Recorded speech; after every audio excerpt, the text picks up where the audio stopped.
Hi everyone, my name's Councillor Ian Manning. I'm the chair of this committee. I would like to begin by welcoming those members of the public or press who have joined us today for this meeting of Cambridge Joint Area Committee at the Guildhall in Cambridge. Both councils of the county and city allow filming and photography at their public meetings, so please feel free to take pictures or blog or tweet or TikTok or whatever you want to do during the meeting. But please can I request that mobile phones are turned off or kept to silent. I just want to introduce my vice chair. Hello, I'm Councillor Katie Thornborough of Cambridge City. Okay, so first item on the agenda, with the Democratic Services Officer, please report any apologies for absence. Thank you, Chair. There are apologies from Councillor Ashton, Councillor Lee and Councillor Payne. Thank you. Does any member of the committee wish to declare any disclosable pecuniary interest or non-statutory disclosable interest? I'm not seeing any hands, so we'll take that as none. So we'll move on to item 2, which is the minutes of the last committee meeting on the 18th of December, not the 18th of December 2024, in 20th of September. So, yeah, bear in one sec. Date. So I'll get it. I think because my Wi-Fi's gone. No. 24th September 2025. Can I ask whether any member disagrees with the accuracy of the minutes of that meeting?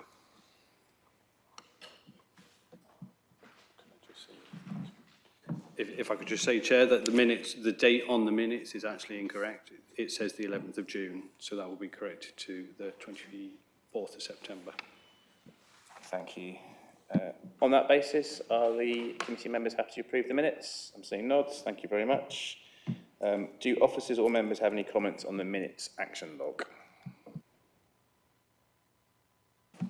Again, not seeing any indication, so we can move to item 3, which is the public questions. We had 8 public questions, 4 of which I'm using the chair's discretion to allow, despite them, to accept them as late submissions. And we'll do those at the start of the only substantive item on the agenda, which is item 4, the York Street Area Residence Parking Scheme, which we now move on to.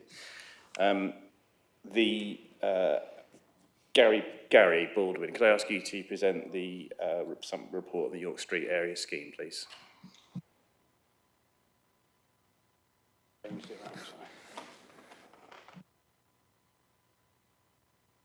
I understand it's Nicola, you'll be reporting it.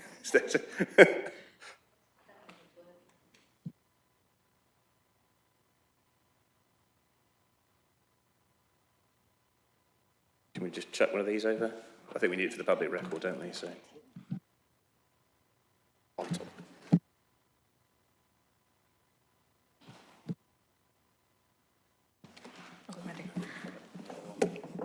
Thank you, Chair. This report updates members on the proposed York Street Area Residence Parking Scheme, following the committee's decision on the 11th of June to recommend that officers explore potential amendments in the response to concerns raised. These concerns have now been completed. These considerations have now been completed. The updated proposal recommends implementing the scheme with 2 key amendments. The first is aligning the operational hours with the adjacent Petersfield Residence Parking Scheme, which is Monday to Saturday 9 to 5, in line with concerns raised. And the second is the removal of double yellow lines in Ferrisford Place to retain additional parking spaces, again in line with concerns raised. The scheme aims to address long-standing parking pressures, improve road safety and support sustainable travel across Cambridgeshire.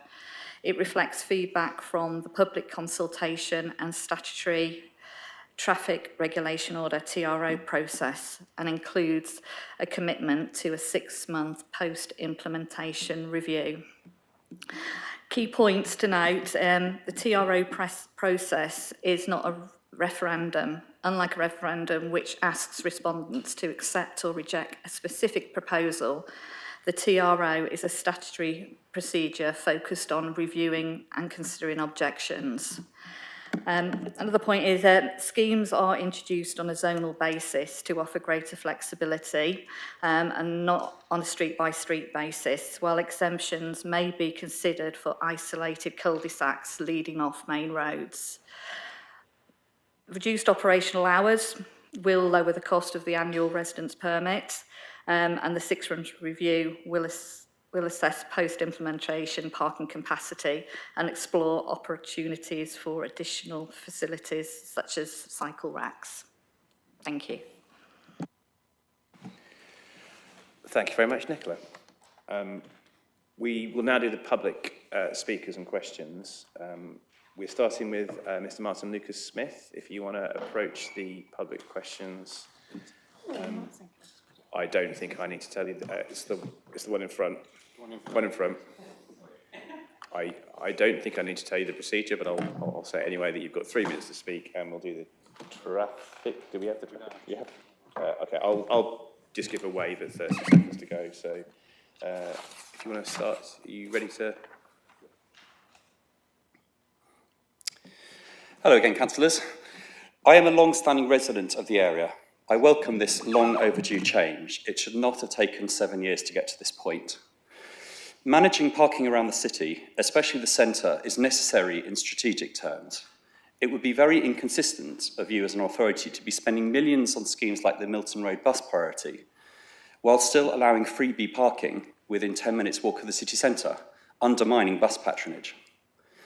The parking situation in our area has been intolerably bad for well over a decade. If you want to have contractors round with vans, good luck. Spaces are routinely filled up early on York Street, for example, with commuters. Builders are forced to use the pavements, and here is a typical example, as do delivery drivers, or they block the road for a few minutes. These are regular common scenes. I guarantee any day you will find pavement parking of this kind. On Sleaford and Ainsworth Streets, moving to one-side-only parking is long overdue. I've been down Sleaford Street many times in a car, and even my family's modest-sized vehicle needs considerable care and a very slow speed to get through. It is also unacceptable a fire engine cannot get down what is a dense area of housing. I've even seen supermarket delivery vans, which are now obviously very common in the area, struggle to get down. The council has a clear duty to make sure that such vehicles, in particular fire engines, can get down, even if certain residents feel that their privilege of parking on both sides should be retained. No other streets in the area have such a privilege. Petersfield has seen decades of ever-growing car ownership, taking up public space at the expense of everything else. This change at last starts to restore that balance. It is a shame still that the opportunity to incorporate more widespread cycle parking into the plans has not yet been taken, despite years of such requests, but I welcome that this could be looked at in the review period. There are many people, for example, who have little space indoors, or have visitors, or cargo bikes that can't go down alleyways. There is zero cycle parking for these people compared to the hundreds and hundreds of car parking spaces. This is a bizarre opposite of your own council's policy. It should be policy to review all spaces after 6 months. And where spaces are underused, they should be replaced with things like trees, seating, cycle parking, bin spaces, and so on, rather than enabling new car ownership, multiple cars to take place. And by adding bike parking spaces, that means that bikes can be taken off the pavements, which we should all welcome. Most relevantly, locally, the Beehive Centre change has just been confirmed yesterday by the government inspector, and that will mean that we'll start to see up to 5,000 extra employees starting to appear, with a lot of construction workers as well. There will be cars absolutely everywhere. Parking controls will be needed. So now is the time to sort this. No more can kicking, please, because you'll only be doing exactly the same thing in a year's time once problems start to occur. So please pass the change and ensure the review period adds bike parking and reallocates unused spaces within 6 months. These should be standard policy for all residents' parking schemes. Thank you, Mr. Lucas-Smith, you're over. Thanks very much. Any officer responses? I'm not seeing anything. Would any members of the committee want to ask any points of clarification? I'll encourage us to only really, if we really have to, because we have got 8 speakers. I'm not seeing anyone. So thank you very much for your presentation. We now need to Miss Harriet Lambden, if you want to come forward to the... And just to reiterate, it's 3 minutes. If you indicate you want a warning at 30 seconds, I'll give you one. If not, I'll just when you get to 3 minutes, I'll tell you. Is that all right? Okay, whenever you want to start. Good evening, councillors. My name is Harriet, and I'm a long-time owner-occupier along Faresford Place. I'd like to start by thanking our local councillors, particularly Councillor Robertson, for representing our views and ensuring the removal of the double yellow lines down Faresford Place per Appendix 7. This decision has brought considerable relief to residents who have been parking in that section for decades, so truly, thank you. Faresford Place is a cul-de-sac mews where every property includes a small garage. Many residents with smaller cars use their garages, while those with larger vehicles park directly in front of them. We have no full-width pavements, so the space immediately outside our front doors and garages is essential for our access. We already struggle with non-residents obstructing access to our own homes, including my own garage, being entirely blocked by a non-resident just a few days ago. Although we support the principle of parking controls, the current proposal would exacerbate these problems by formalising our street as a general parking area. At the previous consultation, 90% of Faresford Place residents opposed the scheme per Appendix 4, and 62% were explicitly in favour of having our own subzone per Appendix 3. To avoid undermining the scheme's intentions, Faresford Place must therefore operate as its own residents-only subzone. Section 6.3 of the Resident Parking Scheme Policy states that spare capacity in one street may be used to support another. Faresford Place has no spare capacity. Allowing non-resident parking anywhere on Faresford Place would block residents from their own garages and doorways and therefore contradict the policy's aims. We're already a self-sufficient street and we don't need to park elsewhere. We expect to follow the same pricing, hours, conditions as the wider scheme. Since new signage must be installed to designate the street as a PPA anyway, identifying Faresford Place as its own subzone would involve no additional cost, purely a clarification of status. There is a clear precedent for this approach in Cambridge elsewhere. Silverwood Close, Regent Terrace, Staffordshire Street are all streets that have unique characteristics that require tailored zoning, and Faresford Place is no different. The scheme is overwhelmingly opposed by Faresford Place residents, as we're uniquely affected by it. Including us in the wider scheme would fail to meet the intent of the Resident Parking Scheme Policy and risk intensifying an already difficult and stressful situation. Creating a dedicated subzone for Faresford Place residents is the only practical way to ensure the scheme can be enforced sensibly, and it remains the sole option that reflects both the reality of our street and the democratic will of its residents. Thank you. Thank you very much. As Ashram Leander, do any of the officers want to respond to any of the points there?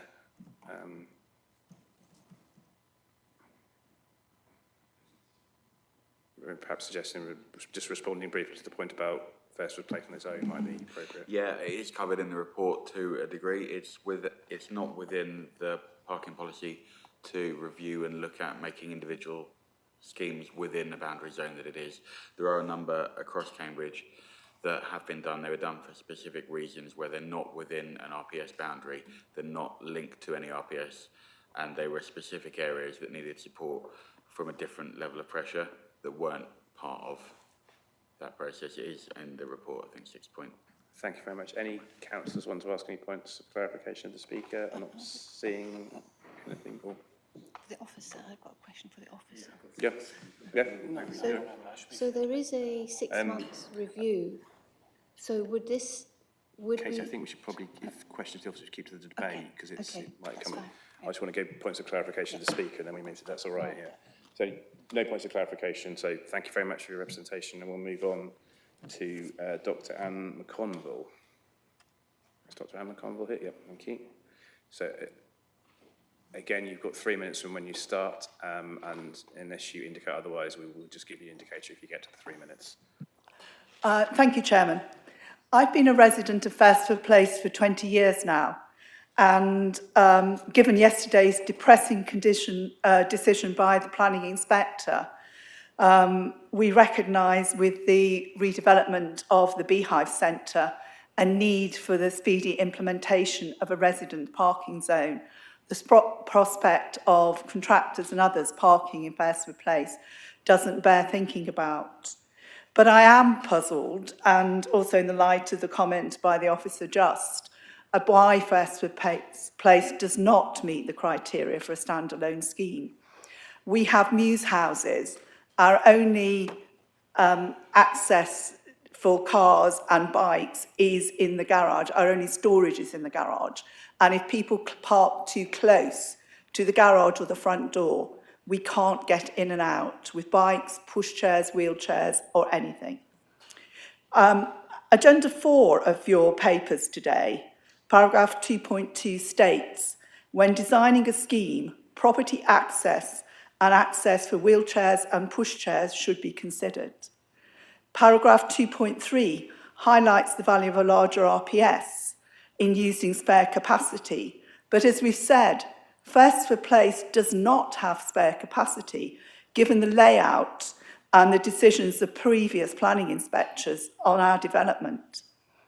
Paragraph 3.5 states that Firstwood Place isn't an isolated cul-de-sac, yet Appendix 5 states that it's acknowledged that the road layout in Firstwood Place is very different to other streets in the area and is not designed to cater for a large number of parked cars. It's intimate. It has a shared space layout which blurs the boundaries between road and footway and property. Doors are close to the road. In Appendix 7, the plan clearly shows that Firstwood Place is already clearly defined as a separate area, and both in the design of the entrance of the cul-de-sac, the current signage, the flagged versus tarmacked road surface, and the distinctive architecture. In the TRO consultation, it had a different key, leading us to believe that it would be a standalone RPS as a PPA for Firstwood Place. It was only when we queried this that we were corrected.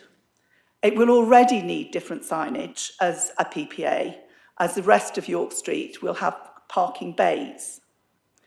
And the RPS policy says that consideration should be given to the decisions of the majority of residents, with over 50% responding to the survey, providing written support. That was not the case in Firstwood Place. We were objecting in the absence of a PPA. Can I encourage you to bring your remarks to a close, please? So I would like to know which criteria Firstwood Place fails against. Is it ideological or operational? If it's financial, is it capital or revenue? I really need you to... And you are 20 seconds over the time. could we know the criteria for the post-implementation review so we can collect real-time data? Thank you. Thank you very much. Would the officers like to respond to any of the points there? Hi. I think that the difference here is that when you mentioned Silverwood and Regent's Terrace, is that they are quite isolated cul-de-sacs, set away, sort of in their own sort of area, whereas Firstwood Place is part of a bigger scheme. It's not isolated out on its own, which is what the criteria basically says. So small, isolated cul-de-sacs, and where your location is. Yes, it's small. It's not what we'd call an isolated cul-de-sac, which is why it would need a change in the policy to allow that to be an individual scheme. Thank you very much, Nicola. Any members of the committee want to ask a point of clarification? Councillor Beckett. Thank you, and I think we've got a number of questions on Firstwood Place, so I'll ask it now and maybe some others can address it as well. Obviously, if you do become your own residence parking zone, then nobody in Firstwood Place will be able to park in the greater zone. I just want to double check how much of the parking you believe at the moment is Firstwood Place residents, whether you think that would be sufficient or whether it would be a problem for you if you were to then extend out, if that makes sense. At the moment, there is space for Firstwood Place residents and their visitors. Where we have problems is where people block our doors and our garages and our front doors, and we don't know who it is. If it's someone within Firstwood Place, we've got a WhatsApp group, we can coordinate, we can communicate. If it's someone from outside and they leave their car there for a week or a fortnight, what are we going to do about it? That is the crux of the issue for us. Not just an inconvenience for a couple of hours while someone goes shopping, but the implications if it's done for longer term. Thank you very much. I think we'll move on now. So if we could have the next speaker, please, Mr. Anup Patta. I hope I pronounced that correctly.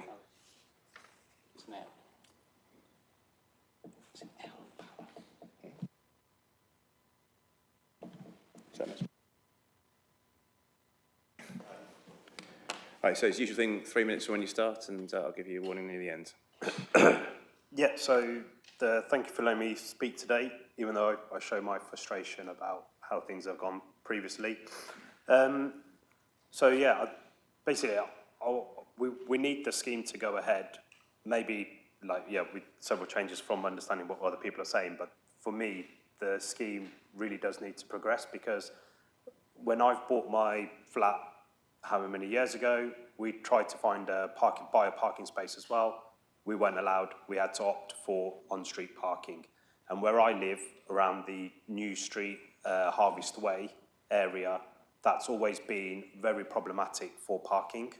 And it's always been the case, except for when the pandemic hit, then all of a sudden, there's spaces galore.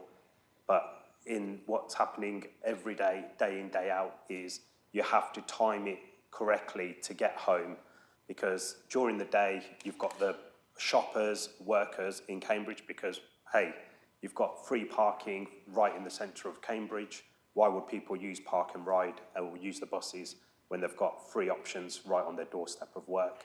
And then once they go home, you've got to be quick enough to get home and park up before the Travelodge premiering guests arrive.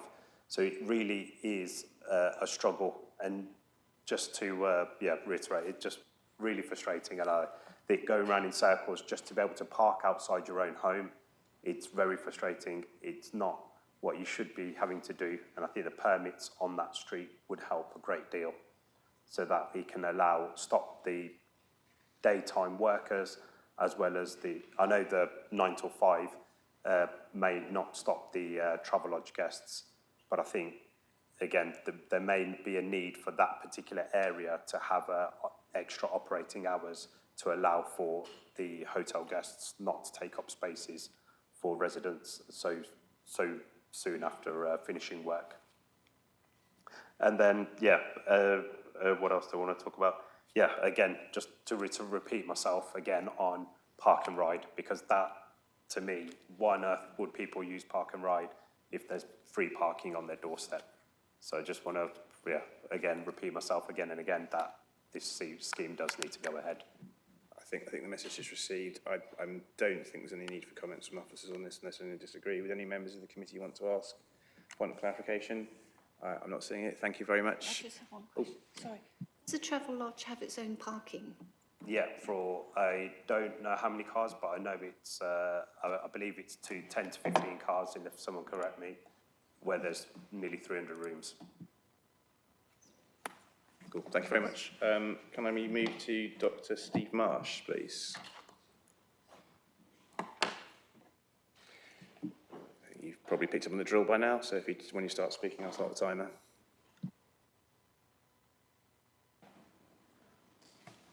Hello everyone, thank you for allowing me to come and speak today. So I'm a resident of the area. I'm also a technology entrepreneur, so my background is actually building technology to help optimize urban environments for the benefits of the citizens. So I do have a bit of a passion on this subject. We did actually run the Singapore Smart Nation Sensor platform for a while, where everything's measured. We also did Cambridge as well, where things could be measured a bit better.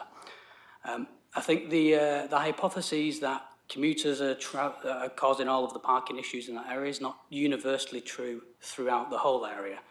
I think there are certain areas that have specific pain points. We know there's issues around the Travelodge, as mentioned earlier. There's issues around Sleaford Street with parking on both sides of the road. We know we've got Beehive commuters that are going to be arriving in the years to come. And we also have issues with block payments. So I think largely we're in favour of some sort of residents parking initiative. But what surprises me is that we're using a sledgehammer where a scalpel would be needed. I think we could solve those pain points more effectively if we took advantage of technology and if we took advantage of the geography. There's only 2 entrances to that area and 1 additional exit, and this solution doesn't seem to take that into account. So I think, as I said, we're broadly in favour, but I think right now proposing that we have a 24% reduction in parking spaces for the residents that are already there and own vehicles, when large parts during the day and large parts of that area have free space available, I think would be problematic for some of the residents. But I said, if we rethink this solution, I think some people could back it. But as it is at the moment, I think a lot of people would be on the fence or voting negative to it. So I think carry on broadly, but please do a rethink of the solution. Thank you very much. I'm not thinking the officers want to respond to that unless you want to. Any points of clarification from members of the committee? I'm not seeing that. Thank you very much for your representation. We now move to Ms. Andrea Lang. I'm hoping I'm pronouncing that correctly. Sorry if I'm not. Please correct me.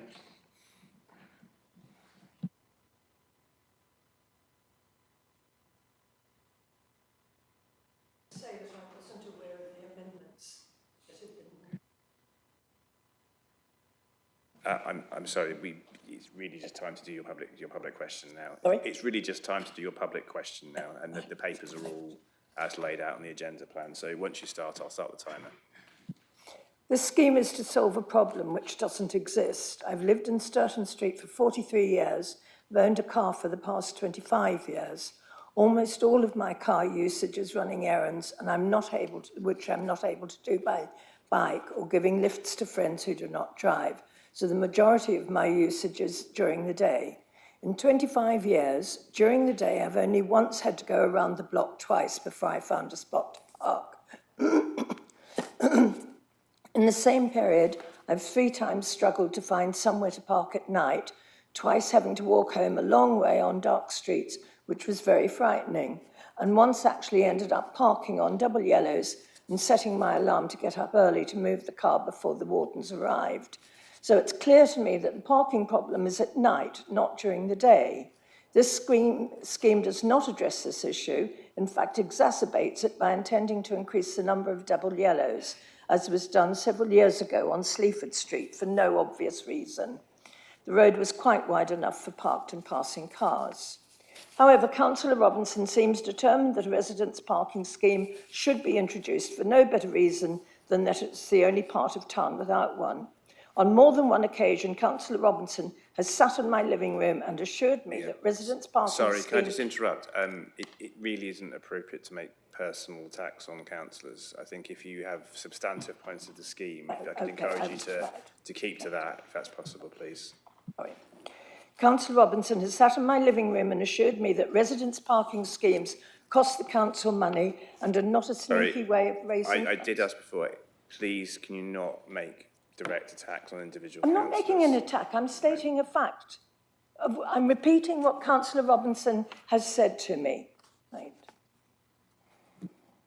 I would therefore suggest that if the scheme is to be forced through, it be residents parking only for 2 hours in the day, say 10 to 12 or 11 to 1. This would prevent those occasional visitors who park all day while they go off to work or on holiday, but allow residents to have visitors for short periods of time without the bother of getting visitors' permits. I'm particularly thinking of tradesmen who find it difficult to give an exact time of arrival and are often only there for a few minutes while they assess a job. I know that this scheme works successfully in other parts of the country. At a meeting held in Geldart on a previous occasion, when this scheme was tried to be pushed through, I suggested the 2-hour scheme and was immediately told that it wouldn't work because any new scheme had to be compatible with the existing Petersfield scheme. Yet the proposed scheme differs significantly from the existing scheme. That's now changed, apparently. I've spoken to a number of neighbours in the existing scheme who are not aware that they will not be able to park in the York area scheme, and they are not happy as they too are often unable to find parking spots, particularly at night. I would also draw your attention to the fact that this area is not a through road, so should it become entirely residence Please, parking, you are 15 seconds over. Please can I ask you to bring your remarks to a one close? sentence, be considerably less traffic in the area, which will make our homes more vulnerable to daytime burglaries. I like the fact that cars and people are coming and going in the area during the day. It makes me feel safer. Sorry, we're now 30 seconds over, so thank you very much for your representation. I don't know if the officers want to respond to any of that. I'm not seeing anything. Would any of the councillors like to respond? I'm not seeing any nods. Thank you. Can I therefore go to our seventh speaker, Dr. Dominic Sparks? Thank you. Hello, I'll try and be quick. So I think I'm broadly in favour for lots of the reasons that have been said so far, so I won't repeat them all. But I live in Nidus House, which is a flat complex on Abbey Street, and it seems to have been excluded from the scheme, which will mean that there is absolutely nowhere to park if you live in Nidus House in those flats. So I may have misread it and I've got it wrong, but if that is the case, I don't know where I'll park. So I just want to raise that to be included in the scheme. Sorry, can we just ask for clarification to the officers whether that's correct or not? Is that? Yeah, there's a number of flats, including Nidus House, where they're not included within the boundary. Part of the reason for that is the capacity within flats in residence schemes overwhelms the scheme itself, along with the majority of these flats are advertised or sold with no parking availability in their initial onset. Do any councillors want to ask a point of clarification on that, or of the questioner, of the speaker? Just say, so the flats are, the flat is within the area, so any residential parking spaces nearby that you'd be able to park in, you'd be able to use the parking that's designated for residents on the road. I think, can we handle this as part of the debate? But I think I think the question has made his point clear, what he's bringing up, and I think the officer's given the answer. I think if we probably take that to the debate, so we can just do the last speaker, if that's all right. Thank you. Yeah, so point of clarification of the question. Sorry, can I just ask one question? Obviously, the officer stated that many of those flats don't allow parking as part of their lease. Are you able to clarify whether that is the case for you or not? Or whether you are unaware? I don't know off the top of my head, because when I moved in 6 years ago, there is free parking all over around. So there is no parking spot with that flat, but that's because all the streets around are free parking. Okay, but you don't know whether your lease specifically... I don't know if my lease specifically says there is no parking, no. Thank you very much. So our final speaker, I've got Ms. Tabitha Kelly on behalf of Mr. Andrew Deacon.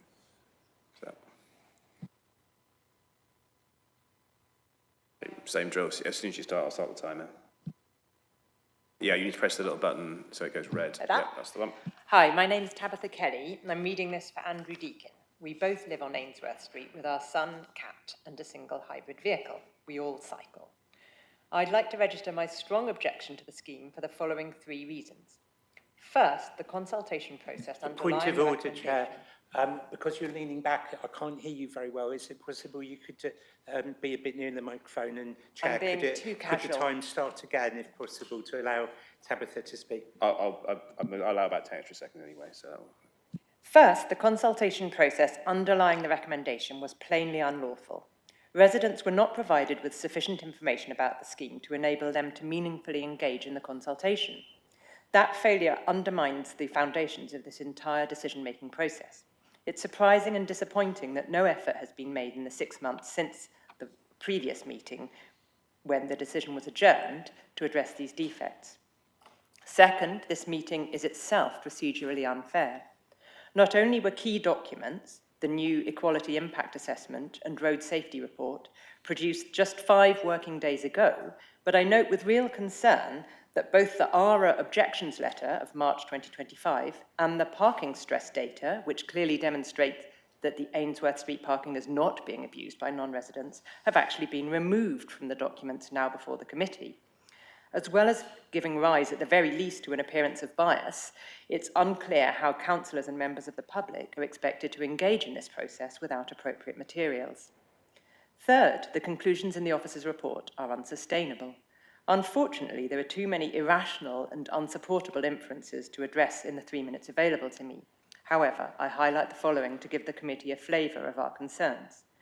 A, the officers accept that they have not carried out modelling and accept their conclusions are not evidence-based. They suggest instead relying on consultation and beat counts to support decision-making. However, far from supporting their conclusions, these proxies weigh against it. 61% of residents are against the scheme, and the beat counts show no significant difference in parking stress during times when shoppers or commuters might be expected to be using our free parking. No explanation is given as to why the officers suggest that these data should be ignored. B, it's simply staggering that the safety impact of vehicles travelling at what is accepted will be increased speeds down a single-side parking Ainsworth Street was not assessed in detail. This is not academic. The committee may like to consider that the council's own data demonstrates that all accidents in the area over the last 7 years took place on roads with one-sided parking. Over the same period, not a single such accident was reported on Ainsworth, which has parking on both sides. Officers' failure to deal with this was perverse. C, despite the issue being raised 6 months ago and the weight that the officers appear to place on emergency access to Ainsworth Street, it appears that the committee has still not formally consulted with the fire department and instead relies on the false claim that fire engines cannot access Ainsworth Street. There's too much to say in too little time. My concerns have been set out in more detail in a pre-action letter served today. I ask for this decision to be postponed so as to enable decision makers to have a reasonable opportunity to consider those concerns and properly address them. Given the striking defects in the decision-making process and the seriousness of our concerns... I have given you extra time, but can I ask you to bring your remarks to a close now?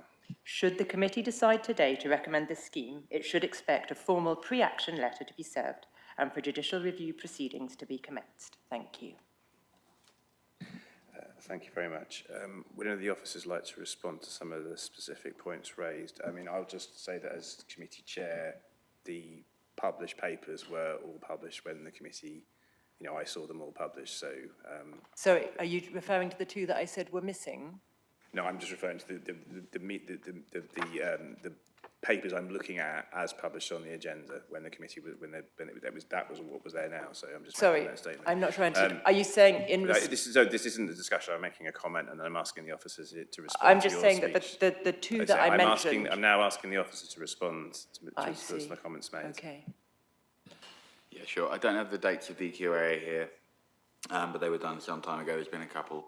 The road safety audit was carried out on the 10th of the 5th, 2024, as part of the post-consultation design on the designs and road safety elements. There was elements with where there's traffic calming and speeding, but that's not anything that can be proven yet. Modelling wasn't done because you can't model a scheme when it's based on driver behaviour after installation.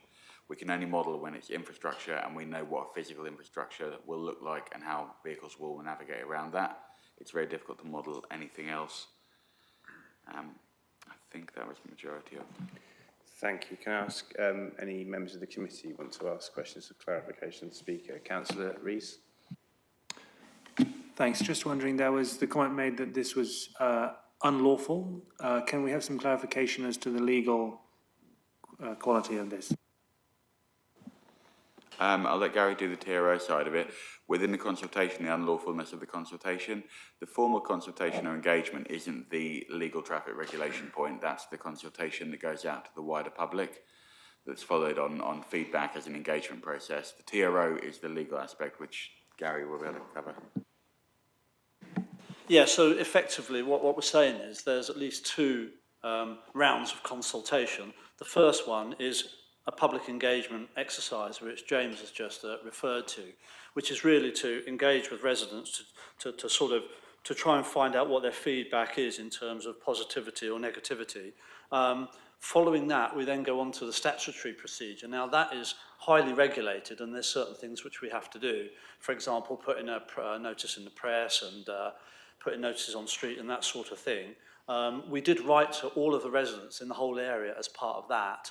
But as we said in the paper, and as Nicola said at the beginning with the briefing, the TRO process is really about saying this is a council sort of recommended scheme, if you like, and this is the final opportunity for residents to object to it. So it's not at all unusual for us to get objections outweighing support, because the onus is on people objecting to the scheme if they don't like it. So we always make the point that the statutory thing is not a referendum, and so the fact that there isn't so widespread support at that stage is not really indicative of the whole support from the whole area.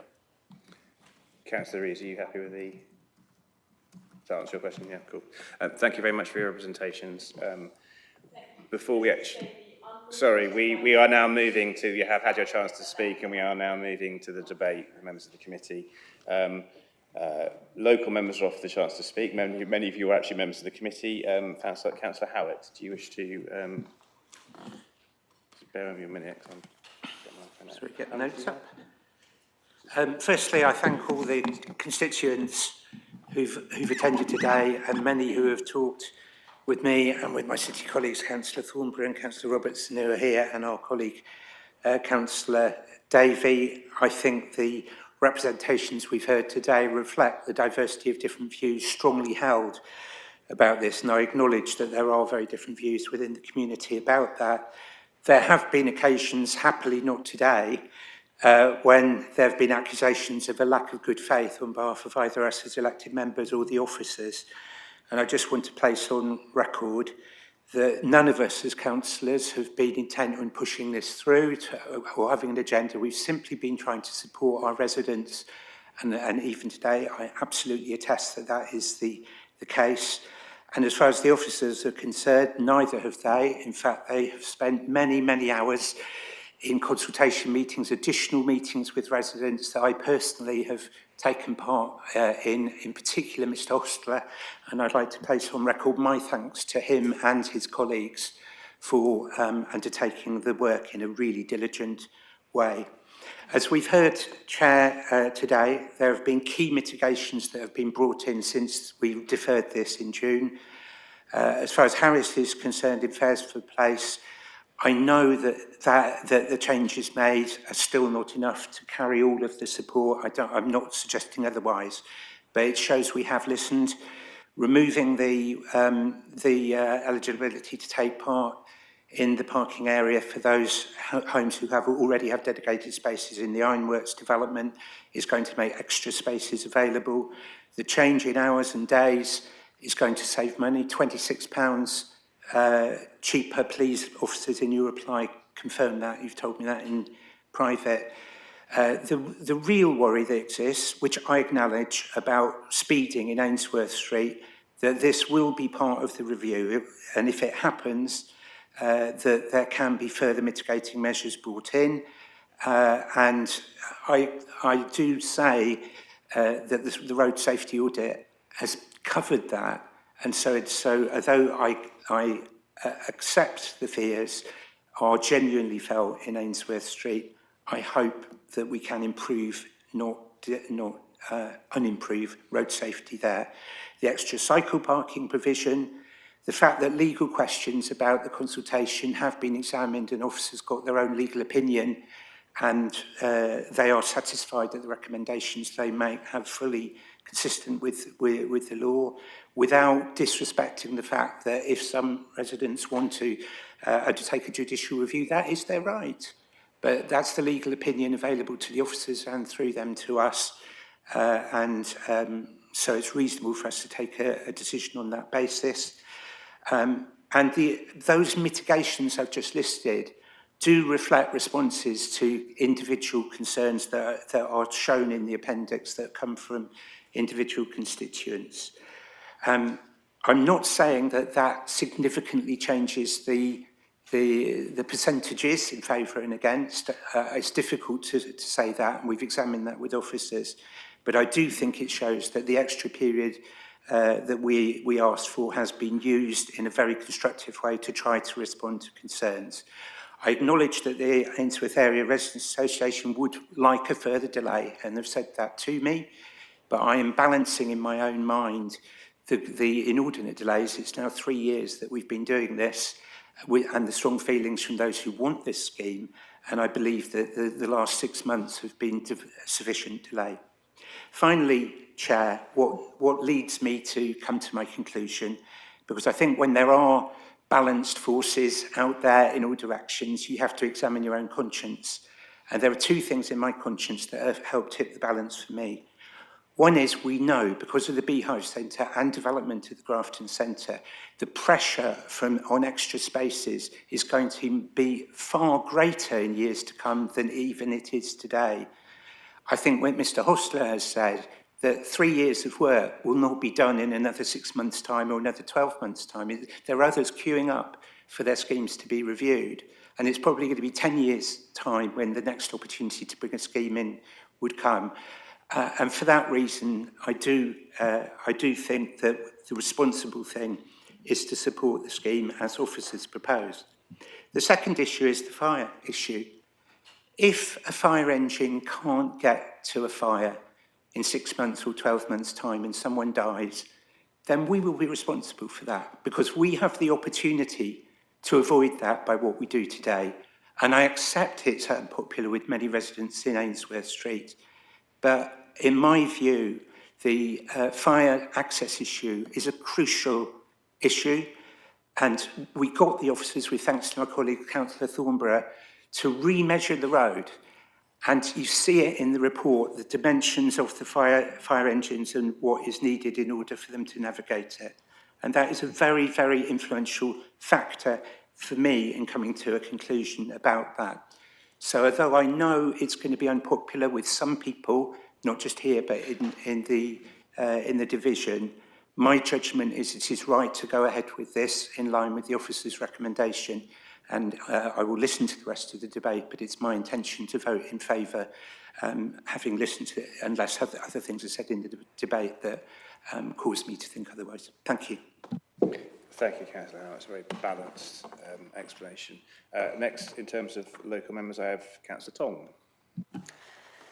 So, to give my preliminary thoughts, I share a lot of the same views as Councillor Howitt, which is that, well, we don't want to wait around. We do want to see progress made on this. It has been a really long time coming. We are going to see parking issues get so much worse with the Beehive redevelopment going forward now, which is going to cause this mad scramble for parking spaces. And unless we take action, it's quite likely we get to a situation where barely anyone living in the area can get parking spaces at all. So something does need to be done. We also have to keep in mind that back in 2023, people were broadly favourable about this scheme. However, there are some concerns that have been mentioned, and I think, although, like Councillor Howitt, I'm broadly positive, what I want to think about is what can we do to tweak this, especially when it comes to the review in 6 months' time. So a couple of the points that really resonated with me were, firstly, could something be done about Faresford Place? I think the arguments put forward were done so very, very civilly, and there seems to be a real desire to try and work with officers to make something more positive here. So I know we've made some progress on this front already. Could anything more be done? I also really want to address the comments made by Mr. Sparks, who I definitely share those views. I really don't want people to end up being excluded just because they live in a block of flats. I don't want us just to be catering for people with houses. I think it's really important that we try and be fair and we try and be equitable. So what could be done to address this issue? Could we potentially allow people who are living in Nidus House to apply for this scheme? That seems to me the only possible fair option. I think I'm going to ask the officers if you can respond to that now. I mean, would it require re-advertising the TRO, for example? Do you want a bit of time and I'll move to the next person? No, it's fine. I just needed to clarify something. We'd have to double check, but from the current understanding, we would need a policy change to the parking policy through H&T to look at Faresford Place being excluded or made into its own scheme. It's not currently within the policy's format to be able to do that in any way. It's not something we'd normally look at a 6-month review either. We wouldn't look at exclusions of streets of a scheme within a certain period. Even if it's to make its own scheme, it wouldn't be generally to look at an exclusion, and it's a policy change. The issue of flats. Sorry, James, can I just quickly, for the benefit of the members of the public, the office is referring to Highways and Transport Committee, which is the County Council Committee this is delegated to. So we're just referring to the fact that this committee has to follow the parking policy set by that. I think, if I'm right, the explanation there is that to do what Councillor Tong's suggesting, we'd have to change that policy in order for it to be this committee to make a lawful decision. That's exactly it, yeah. So that's the issue with the Festival Place. With flats, like the Nidus House issue, if you were to put all of the 5 or 6 groups of flats eligibility in the scheme, you're looking at increasing the scheme's capacity to such a degree that it potentially negates the purpose of the scheme. We'd also need to go back and check planning applications and planning permission for all these properties, because the majority of new properties built within the city are excluded from parking capacity anyway, as part of the planning application. So we'd need to check that before we could even consider it, but there is a chance it would negate the scheme in its own purpose. The 6-month review does look at minor amendments that can be done within the scheme and minor improvements based on feedback we receive and councillor review, and looking at the area, how it's worked, how it's improved, and what options there are. There are multiple minor options that can be done. Councillor Tong, did you want to come back at all? Or? I think that answers my question.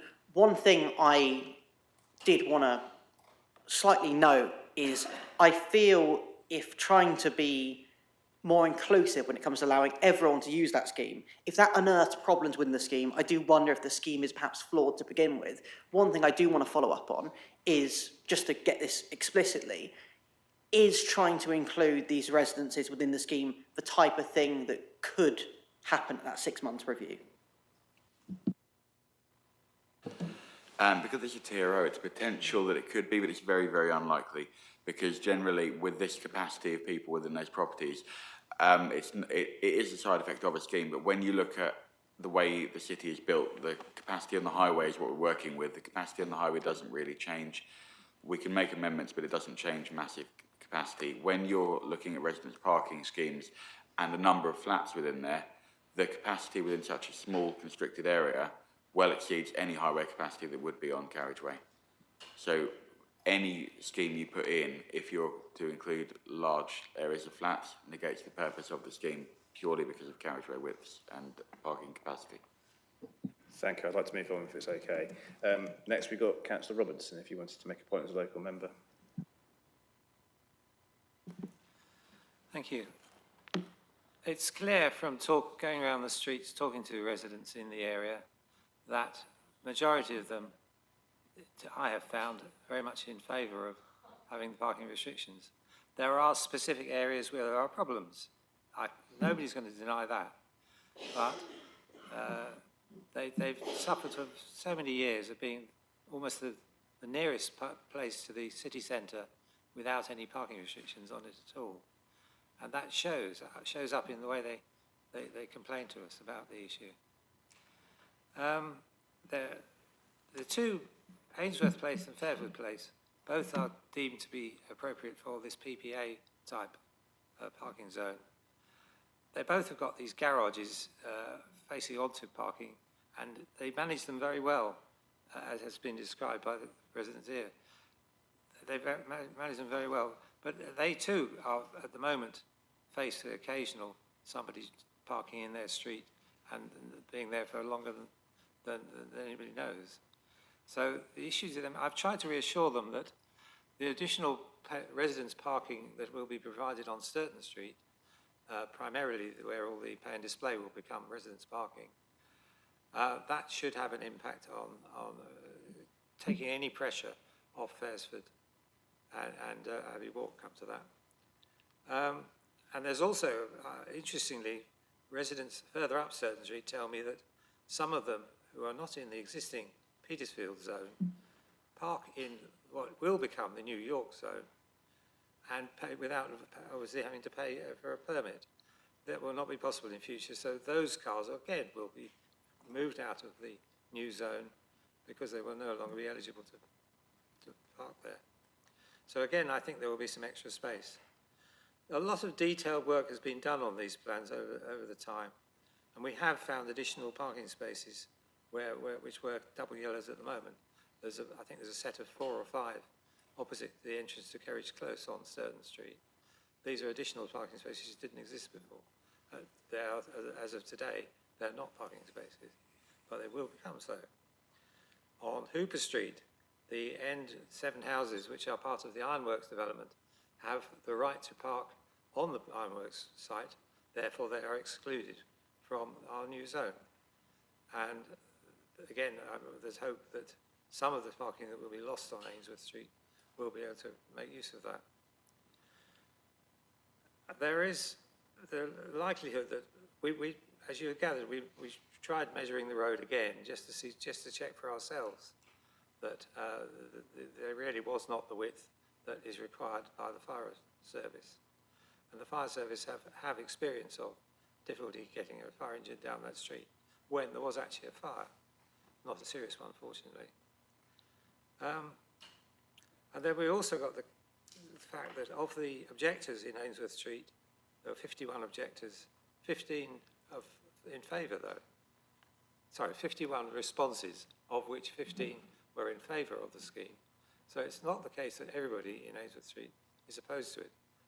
That is not the case. This is what comes under the heading of difficult decisions, because there will be people who will lose out and may find that they are disadvantaged by not being able to park as they've been used to. But the overall position is that if we are to keep commuters and students, part-time students in particular, at ARU, if we're going to keep them from trying to drive in to work or to study, then we must introduce this zone. It's well overdue, and I hope that I have been able to reassure people who will be affected. I would also add that there is a 6-month review where we can have another look at what the position is. If it does turn out to be possible to change it, then we will. Finally, if Ainsworth Street does have one-sided parking, there is a real risk of speeding by vehicles travelling through that street, that part of the street. And I have suggested that there should be possible to build out planting beds on the edge of this side of the road, which will be vacated from parking. In order to slow down the vehicles, we have no evidence of a problem. We won't get one until the parking scheme comes in. That is an example of what we can do at 6-month stage if it turns out to be a problem. I know the people of Ainsworth Street would love to have some more planting on their area. Well, this is a possible solution to that. I think that's all I want to say now. Thank you very much, Councillor Robertson. We'll move to Councillor Thornborough. Thank you. I forgot to say at the beginning that I actually live within this area. So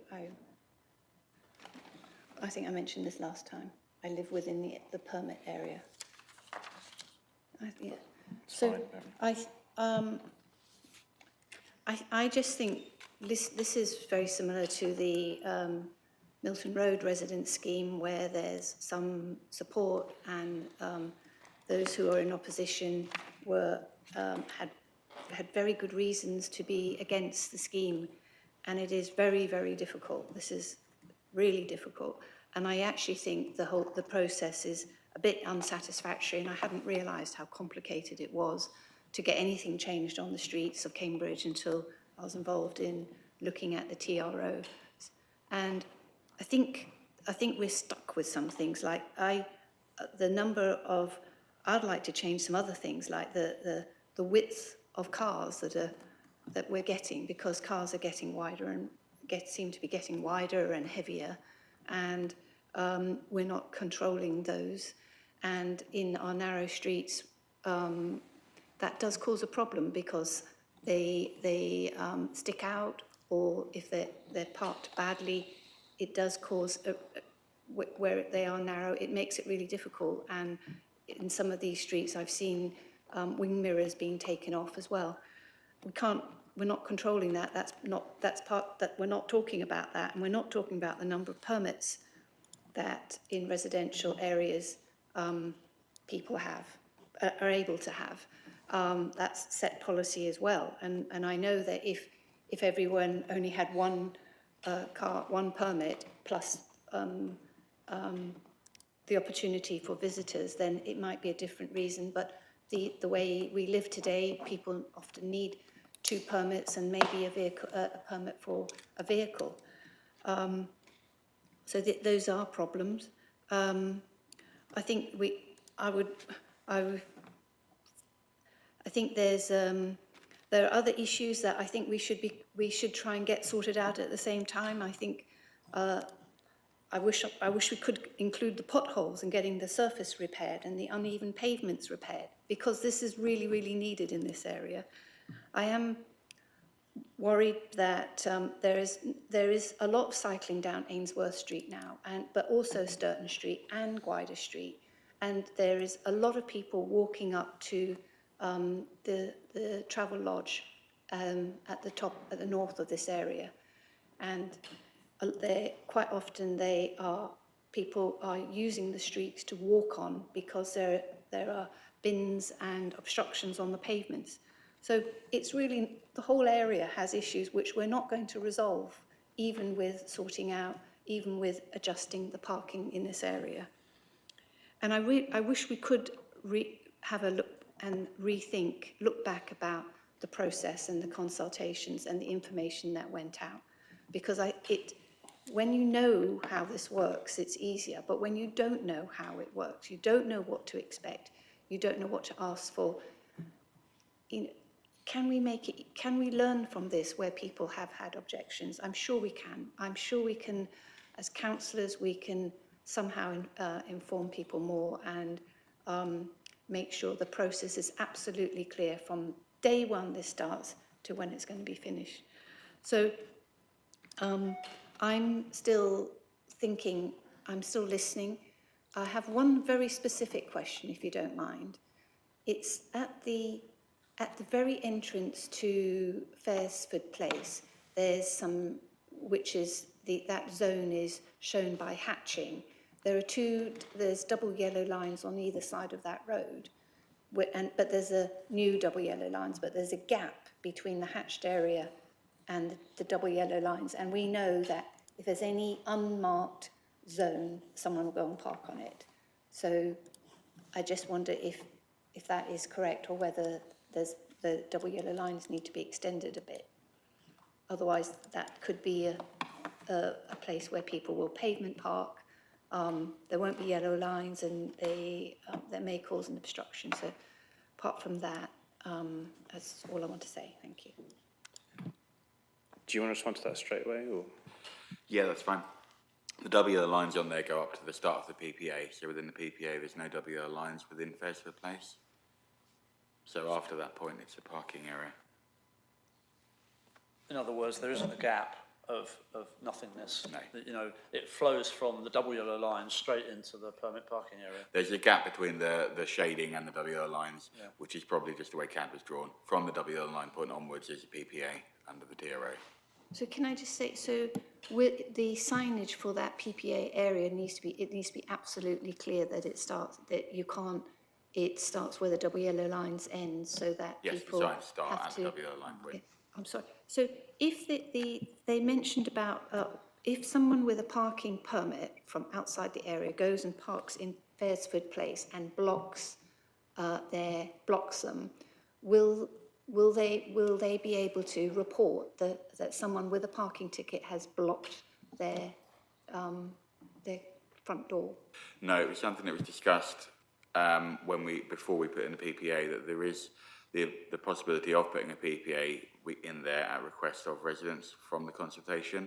But as a response to the PPA, what that means is that anyone from the scheme can park anywhere where there isn't protection on areas where we would normally put double yellow lines. But even with a standard scheme, with a standard bay, anyone could park in the bay if we were to put a bay in front of that property. The only way to protect it is drop curbs or double yellow lines. I think if this does come through, I think the 6 months review and making sure that we work with residents so that every single issue that is apparent during the 6 months review is noted as and when it happens. Thank you.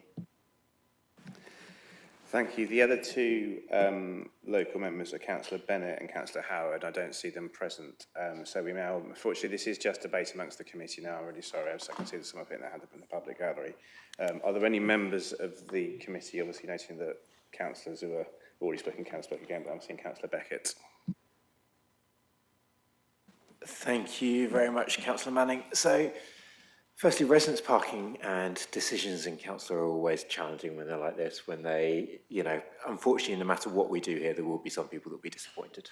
I don't think there is a way that we can do this in such a way that it will make absolutely everybody happy, and therefore, as councillors, the job of us is to try and judge what we've been elected for, what our own moral compass is with the responses from people. And I note that, as officers have pointed out, there's a difference between what's a consultation, what's a period of statutory objection, and then what our role is as to whether it is essentially to put a referendum on everything. This one is tricky, and the responses to it demonstrate that. On balance, it seems to come out a bit equal. Where there are issues here, though, is looking at the response. It seems that Fesford, in particular, has a large amount of responses, and those responses are worried about the scheme and the impact of it. In particular, I really sympathise with the residents of that area and the concerns around parking their garages in, parking their front doors in. Nobody wants to be able to not get out of their houses. So my first question is, you've just responded to Councillor Thornborough there about, you know, that people can park anywhere. Is there any ability to add sort of keep clear markings in front of garages and front doors where it would be blocking people in? Obviously, WO lines are difficult, but is there other ways that we can address the, you know, parking people into their houses? There is. So you can use access protection markings in front of the garages, which would then, in effect, act as a drop curb, I think. I'll have to double check from a legislative point, but I think it would enforce them as a drop curb, prohibit anyone from the person whose garage it is from parking there. But then that would only be enforced upon request to parking services initially, because when they do the patrols, they've got no way of knowing whose vehicle it is there. But it's something we would need to check, because I'm not sure how an APM works on drop curb access on a garage as opposed to a driveway. Okay, thank you. I think that's something we should probably look into. I understand the officer's concerns about the sizes of parking areas as well, and having, I know there's an extra admin burden to having many different residents parking zones, so I can, and the fact that this would probably need a reconsultation to the TRO, which is why at this moment I'm minded to keep Fairford in the scheme, as per the original recommendations. But I do think we need to keep that very much under review and what happens there. And I think the 6-month review will be really clear to see what happens there. I can really understand why residents will be very nervous about it to start with. What will be the test will be whether those nerves turn into reality or not, whether it is an area that sees lots of problem parking. And if it is an area that sees lots of problem parking, then clearly we need to look again at that and find out what is going on there and what the possible solutions are, be it keep clear signs, be it a completely different residence zone. So I'd really support us really keeping a firm eye on that one.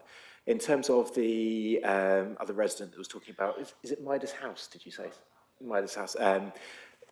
That also concerns me, particularly in regards to what the lease says and what the planning restrictions are. I would really like us to go away and look at what the restrictions are, because if somebody has a house that then suddenly is allowed no parking, if that was in the planning restrictions originally, then obviously that is understandable. If that wasn't in the planning restrictions, it isn't in their lease, I think we probably need to look into whether they could be included within the area. I know that our current policy does allow exceptions approved by our exec director, so there might be a possibility to be able to look at that depending on what that says. In general, though, I do realise the difficulty of this. As Councillor Thornborough said, you know, there are large problems with vehicles getting wider and wider, which leads to more and more problems for fire engines getting through to houses. I do think that this is a worthwhile scheme and a thing that we need to look at. My own compass on this is that we should be looking to make sure that residents are able to park in front of their own houses while in generally combating some of the other issues that come with it. So I am minded to support this scheme and will be voting for it. but with those caveats of please can we look again at Faresford, keep a real close eye on it, and also look at the situation in Midas House. Thank you. Thank you, Councillor Beckett. I don't think there's a need for an officer response there. Had Councillor Robinson indicated you wanted to speak again. I was just going to comment on the Faresford Place position.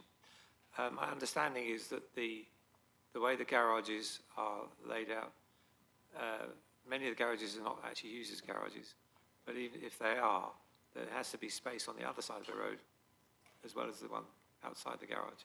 Otherwise, the car can't get out. Now, the residents are adept at managing all this, and I actually think that they will gain from the zone because any parking restrictions, any cars that are parked in there will be identifiable as whether they're have got a permit or not. At the moment, any stray car gets in there cannot be identified so easily. So I believe that I hope I've been able to reassure them that the system will work out to their benefit, but it remains to be seen, as we know. And we'd be grateful if we keep an eye on it. Thank you. Thank you. Just to contribute myself as a member of the committee,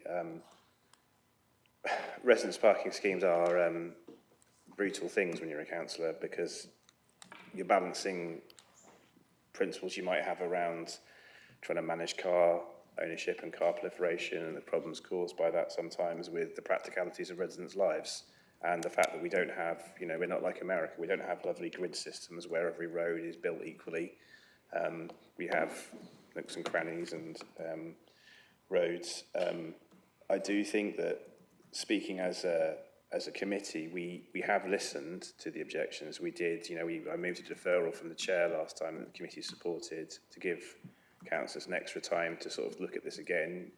You may not agree with the conclusions we reached, but we have tried to listen.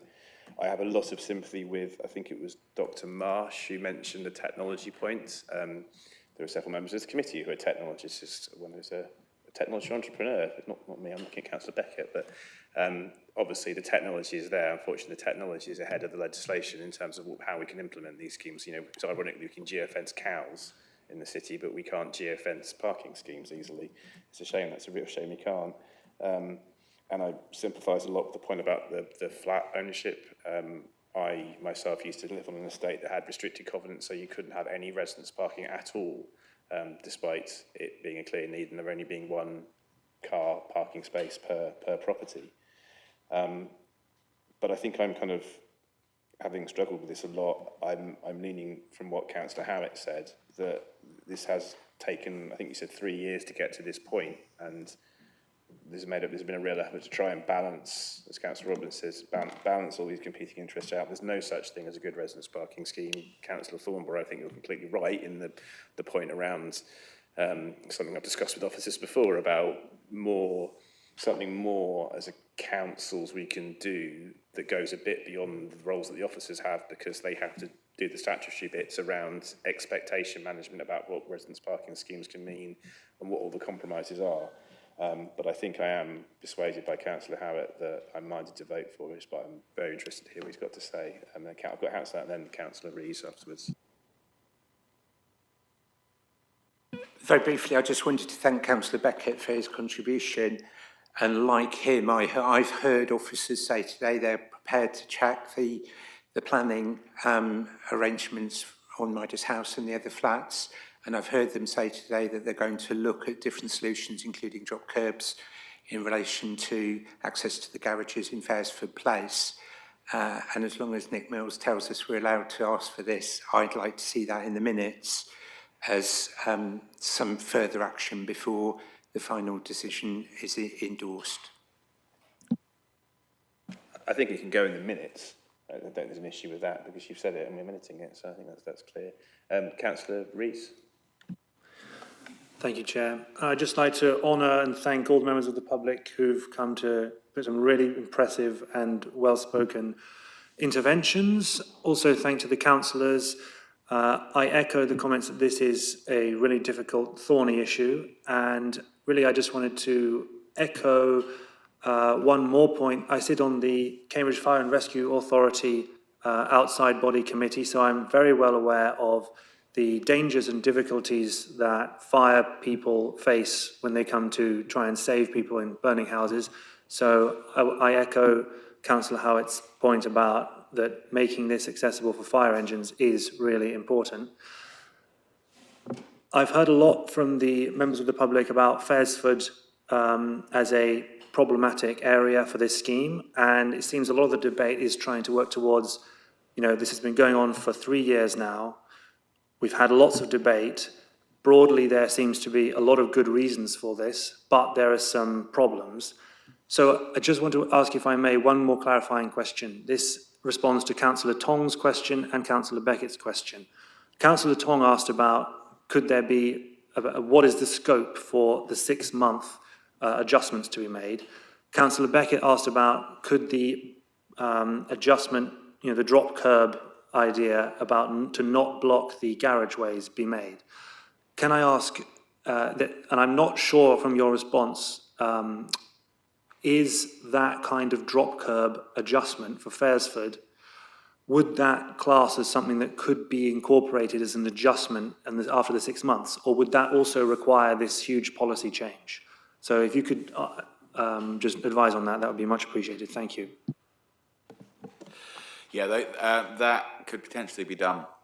It depends on the current legislation. If the legislation on drop curbs and APM is strictly on a dropped lowered curb, that is a central policy thing, nothing to do with RPS, and that's an application that goes through County Council through different process. We'll have to check the process. If it is allowed for garage access to have an APM, which I think it might be, then it's something that can be done as part of that, and so can the flat inclusion if there's capacity shown and there's no planning permissions at that point. Can I suggest that what we've got to do here as a committee is vote on what we've got in front of us? We can't, all these things, obviously, these very small areas are things we all could have brought up with officers in advance and given them time to check. I think ultimately we've got to make a decision to support, abstain or vote against on the basis of what we've got in front of us now and what we've heard. Councillor Beckett, did you want to make a... I was just going to make a very similar point, having seen judicial reviews in the past, that just to be clear, I am voting on what is put before us in the paper. While I would like us to do the extra work and look into it, that my vote is on what's in the paper, just in case this ever gets anywhere else. I've got Councillor Thornborough to speak as well, but I'd like to kind of move to a vote after that unless anyone else desperately wants to speak. So Councillor Thornborough, do you want to... There is modern development, Kerridge Close, between Sturton Street and Ainsworth Street, with parking allocated to each dwelling.